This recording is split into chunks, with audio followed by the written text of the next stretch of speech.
മുസ്ലിം ലീഗിന്റെ ഒരു വലിയ തട്ടിപ്പ് മലപ്പുറത്ത് നടക്കുന്നത് നമ്മുടെ എല്ലാവരുടെയും മുൻപിലുണ്ട്. ടി പി ഹാരിസ് എന്ന് പറയുന്ന ലീഗ് ജില്ലാ പഞ്ചായത്ത് അംഗം നടത്തിയ തട്ടിപ്പ് 25 കോടിയുടേതാണ്. ആ വാർത്തയ്ക്കും ഈ പറയുന്നത് പോലെ തന്നെയാണ് മറ്റു മാധ്യമങ്ങളിൽ ആ വാർത്തയും അകാല ചരമം അടയുകയാണ്. അതിനെക്കുറിച്ച് ആരും സംസാരിക്കുന്നതേയില്ല. കഴിഞ്ഞ ദിവസം മലയാള മനോരമ ഈ വാർത്ത നൽകിയത് ഞാൻ വായിച്ചു.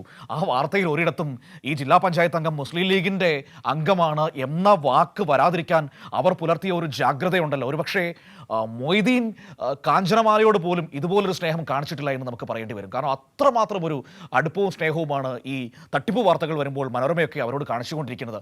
ഇപ്പോൾ ഈ തട്ടിപ്പുകൾ തുടരുകയാണ്. പുതിയ തട്ടിപ്പിന്റെ വിവരങ്ങളാണ് ഇപ്പോൾ പുറത്തു വന്നിരിക്കുന്നത്. മലപ്പുറം അസോസിയേഷൻ ഫോർ സെക്യൂരിറ്റി സ്കീമിന്റെ മറവിലാണ് കോടികൾ തട്ടിയത് എന്ന വാർത്ത ഇപ്പോൾ എത്തുകയാണ്.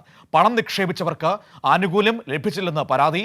മുൻ MSF നേതാവ് PA ഷറഫ് അലി മുഖ്യമന്ത്രിക്കും DGPക്കും പരാതി നൽകിയിരിക്കുകയാണ്. നോക്കാം എന്താണ് സംഭവിച്ചതെന്ന്. ഇതൊരു പുതിയ സ്കീമാണ്, Malappuram association for security scheme. അവിടുത്തെ ലീഗിന്റെ പ്രതിനിധികൾ നടപ്പാക്കിയ സ്കീമാണ് എന്നാണ് ഞാൻ മനസ്സിലാക്കുന്നത്.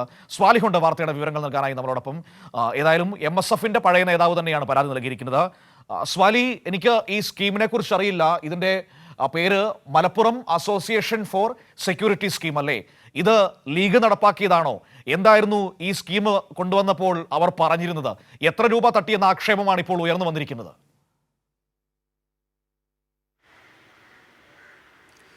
മനു, മാസ് എന്ന ചുരുക്കപ്പേരിലാണ് ഈ ഒരു പദ്ധതി, ഇൻഷുറൻസ് ഒക്കെ പോലെ ഒരു പദ്ധതി മുസ്ലിം ലീഗ് കൊണ്ടുവരുന്നത്. 2021 ഇപ്പോൾ മഞ്ചേരി MLA ആയിരുന്ന UA ലത്തീഫ് ജില്ലാ ജനറൽ സെക്രട്ടറി ആയിരിക്കുമ്പോഴാണ് ഈ ഒരു പദ്ധതി മുസ്ലിം ലീഗ് കൊണ്ടുവരുന്നത്. ഇപ്പോൾ ജില്ലാ പഞ്ചായത്ത് വൈസ് പ്രസിഡന്റായ, നമ്മൾ നേരത്തെ പറഞ്ഞ ജില്ലാ പഞ്ചായത്ത് തട്ടിപ്പിലൊക്കെ ആരോപണ വിധേയനായിരിക്കുന്ന ഇസ്മായിൽ മുത്തേടം തന്നെയാണ് ഇതിൻ്റെ ജില്ലാ കോർഡിനേറ്റർ. പിന്നീട് ഇപ്പോൾ അബ്ദുൽ ഹമീദ് ജില്ലാ ജനറൽ സെക്രട്ടറി ആയതോടെ ഈ പദ്ധതി ഏതാണ്ട് മരവിപ്പിച്ചിരുന്നു. അതിന് സുതാര്യതയില്ല എന്നാണ് പറഞ്ഞിരുന്നത്. പക്ഷേ ഒരാൾക്ക് പോലും പണം തിരികെ നൽകുകയോ അതല്ലെങ്കിൽ ഈ നിക്ഷേപിച്ച തുക അല്ലെങ്കിൽ രജിസ്ട്രേഷൻ ഫീസൊക്കെ ആയി നൽകിയ തുക തിരിച്ചു നൽകിയിട്ടുമില്ല. 2021 തുടങ്ങിയ പദ്ധതിയിൽ ചേരാൻ 2000 രൂപ രജിസ്റ്റർ ഫീസായി ആദ്യം വാങ്ങിയിരുന്നു. പിന്നീട് ഇത് ഓരോ വർഷവും 1500 രൂപ നൽകുകയും വേണം. പെട്ടെന്നുള്ള മരണം പോലുള്ള സംഭവങ്ങൾക്ക് 1 ലക്ഷം രൂപ ധനസഹായം ലഭിക്കും.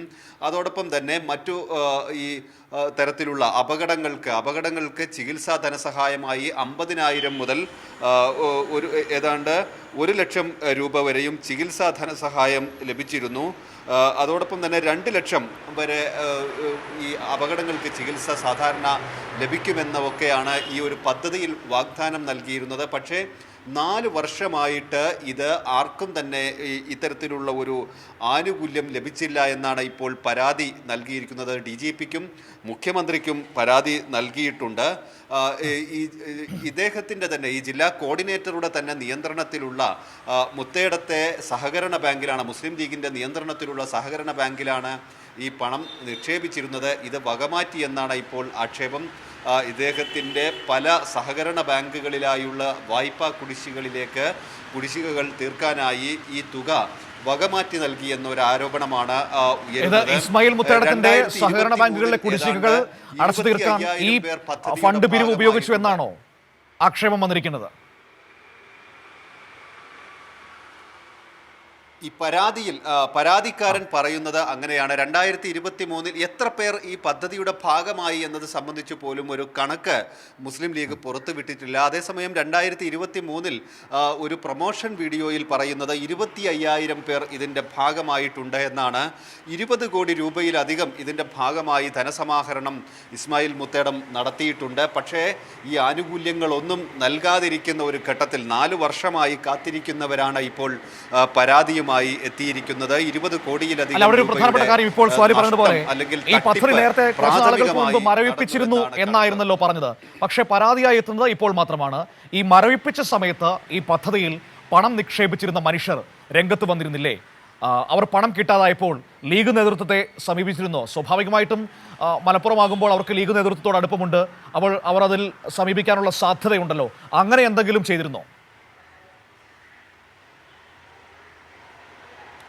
മനു, അങ്ങനെ പൂർണ്ണമായി മരവിപ്പിക്കുകയല്ല, അല്ലെങ്കിൽ അത് മരവിപ്പിച്ചതായി എന്തെങ്കിലും ഒരു അറിയിപ്പ് ഈ ആളുകൾക്കൊന്നും, ഇതിൽ വരിക്കാരായവർക്ക്, ഇതിൽ ചേർന്നവർക്കൊന്നും നൽകിയിട്ടില്ല. അതായത് UA ലത്തീഫ് തുടങ്ങിയ ഒരു പദ്ധതി, അദ്ദേഹം ജില്ലാ ജനറൽ സെക്രട്ടറി ആയിരിക്കുമ്പോൾ തുടങ്ങിയ ഒരു പദ്ധതി, ഇസ്മായിൽ മുത്തേടത്തിന് ജില്ലാ കോർഡിനേറ്ററാക്കി തുടങ്ങിയ ഒരു പദ്ധതിയാണ്. പിന്നീട് ജില്ലാ ജനറൽ സെക്രട്ടറി മാറിയതിനു ശേഷം അദ്ദേഹം ഇതിൽ വലിയ താല്പര്യം കാണിക്കാതിരിക്കുകയും പിന്നീട് ഇതിൽ കാര്യമായി ആളെ ചേർക്കാതിരിക്കുകയും ചെയ്യുകയാണ് ചെയ്തത്. അല്ലാതെ ഇത് പൂർണ്ണമായി പദ്ധതി ഒഴിവാക്കിയതല്ല. ഇപ്പോഴും ഈ പദ്ധതി ഉണ്ട് എന്ന് തന്നെയാണ് ഇവർ അവകാശപ്പെടുന്നത്. ആളുകൾക്ക് ഇതിൻ്റെ ആനുകൂല്യം നൽകുമെന്ന വാഗ്ദാനവും നേരത്തെ ഉണ്ടായിരുന്ന ആളുകളിൽ നിന്ന് തുടർന്നും ഈ 1500 രൂപ ഇത് പുതുക്കുന്നതിനായി സ്വീകരിക്കുകയും ചെയ്യുന്നുണ്ട്. പക്ഷേ ഒരാനുകൂല്യവും ഇതുമായി ബന്ധപ്പെട്ട് ഈ ആളുകൾക്ക് ലഭിച്ചിട്ടില്ല. ഈ സഹകരണ ബാങ്കുകളൊക്കെ കേന്ദ്രീകരിച്ച് ലീഗിൻ്റെ നിയന്ത്രണത്തിലുള്ള സഹകരണ ബാങ്കുകൾ, അതോടൊപ്പം തന്നെ പഞ്ചായത്ത് കമ്മിറ്റികൾ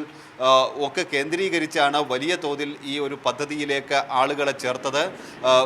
പുറത്തു നിന്നുള്ള വലിയ ഇൻഷുറൻസുകളിലേക്കൊന്നും പോകേണ്ടതില്ല, നിങ്ങൾക്ക് വളരെ വിശ്വാസയോഗ്യമായി ഇതിൽ നിക്ഷേപിച്ചാൽ തന്നെ കാര്യങ്ങൾ നടത്താൻ കഴിയുമെന്നൊക്കെ മുതിർന്ന നേതാക്കൾ വാഗ്ദാനം ചെയ്ത് ഉദ്ഘാടനം ചെയ്ത ഒരു പദ്ധതിയാണ് ഈ മാസ് എന്ന് പറയുന്നത്. അതിലാണ് ഇത്തരത്തിൽ കോടികളുടെ തട്ടിപ്പ് നടന്നതായി DGPക്കും മുഖ്യമന്ത്രിക്കും ഇപ്പോൾ പരാതി നൽകിയിരിക്കുന്നത്. അത് MSFൻ്റെ തന്നെ മുൻ നേതാവ് കൂടിയായ PA ഷറഫലിയാണ് ഈ പരാതിയുമായി എത്തിയിരിക്കുന്നത്. മനു, ശരിയായാലും വളരെ ഗുരുതരമായ മറ്റൊരാക്ഷേപമാണ് ഇപ്പോൾ മുസ്ലിം ലീഗ് നേതൃത്വത്തിനെതിരെ മുൻ MSF ഭാരവാഹിയുടെ ഭാഗത്ത് നിന്നടക്കം ഉയർന്നു വന്നിരിക്കുന്നത്. മാസ് എന്ന ചുരുക്കപ്പേരിൽ അവരൊരു സഹായ പദ്ധതി തുടങ്ങുന്നു. ആ പദ്ധതിയിൽ നിരവധി ആളുകൾ അംഗങ്ങളാകുന്നു. ഏകദേശം 20 കോടിയോളം രൂപ പിരിച്ചെടുക്കുന്നു. എന്നിട്ട് ആ പണം വഴിമാറ്റി ചെലവഴിച്ചു. ഇസ്മായിൽ മുത്തേടം എന്ന് പറയുന്ന ലീഗിൻ്റെ മലപ്പുറത്തെ ജില്ലാ പഞ്ചായത്ത് വൈസ് പ്രസിഡന്റാണ് വകമാറ്റി സ്വന്തം ആവശ്യങ്ങൾക്ക് ചെലവഴിച്ചു എന്ന ഗൗരവതരമായ ആക്ഷേപമാണ് ഇപ്പോൾ ഉയർന്നു വന്നിരിക്കുന്നത്. ഇതേ സമയം തന്നെയാണ് ഹാരിസ് എന്ന് പറയുന്ന മറ്റൊരു ലീഗിൻ്റെ ജില്ലാ പഞ്ചായത്ത് അംഗം ഈ ജില്ലാ പഞ്ചായത്തിൻ്റെ പദ്ധതികളിൽ ലാഭവിഹിതം വാഗ്ദാനം ചെയ്തുകൊണ്ട് തട്ടിപ്പ് നടത്തി, 25 കോടിയിലധികം രൂപയുടെ തട്ടിപ്പ് നടത്തി എന്ന വലിയ ആക്ഷേപവും നിൽക്കുന്നത് ഒരു ജില്ലാ പഞ്ചായത്തിൽ, അതായത് മലപ്പുറം ജില്ലാ പഞ്ചായത്താണ് ലീഗ് ഭരിക്കുന്ന ഏക ജില്ലാ പഞ്ചായത്ത് എന്ന് പറയുന്നത്. ആ ജില്ലാ പഞ്ചായത്തിലെ വൈസ് പ്രസിഡന്റും പ്രധാനപ്പെട്ട പഞ്ചായത്ത് അംഗവും അടക്കം ഗുരുതരമായ സാമ്പത്തിക തട്ടിപ്പ് ആരോപണത്തിൽ കുടുങ്ങി നിൽക്കുന്നു എന്നതാണ് വസ്തുത, എന്നതാണ് യാഥാർത്ഥ്യം. നിങ്ങൾ ഓർത്തു നോക്കൂ, മറ്റേതെങ്കിലും ഒരു പാർട്ടിയുമായി ബന്ധപ്പെട്ട ആളുകളായിരുന്നു ഇങ്ങനെയൊരു ആക്ഷേപത്തിൽ കുടുങ്ങി നിൽക്കുന്നതെങ്കിൽ ഈ നാട്ടിൽ ഭൂകമ്പം തന്നെ ഉണ്ടാക്കുമായിരുന്നില്ല ഇവിടുത്തെ മാധ്യമങ്ങൾ. ഇവിടെ ഇപ്പോൾ മാധ്യമങ്ങൾക്ക് മിണ്ടാട്ടമില്ല. പ്രതിപക്ഷ നേതാവ് ഇത് അറിഞ്ഞിട്ടില്ല, പ്രതിപക്ഷ ഉപനേതാവ് ഇതിനെക്കുറിച്ച് കേട്ടിട്ടേയില്ല. അപ്പോൾ ഒന്ന് ഓർത്തു നോക്കൂ, എന്തൊക്കെ തട്ടിപ്പുകളാണ് ഇപ്പോൾ. നമുക്കറിയാം, വയനാട്ടിൽ ഭൂമി വാങ്ങിയതുമായി ബന്ധപ്പെട്ട തട്ടിപ്പിൻ്റെ ആരോപണം, അവിടെ യൂത്ത് കോൺഗ്രസ് പിരിച്ച പണത്തിൻ്റെ പേരിലുള്ള ആരോപണം, KPCCയുടെ ആപ്പുമായി ബന്ധപ്പെട്ട ആരോപണങ്ങളുടെ നടുവിൽ നിൽക്കുകയാണ്. എന്നിട്ടും കിട്ടുന്ന പ്രിവിലേജാണ് സത്യം പറഞ്ഞാൽ എന്നെ അത്ഭുതപ്പെടുത്തുന്നത്.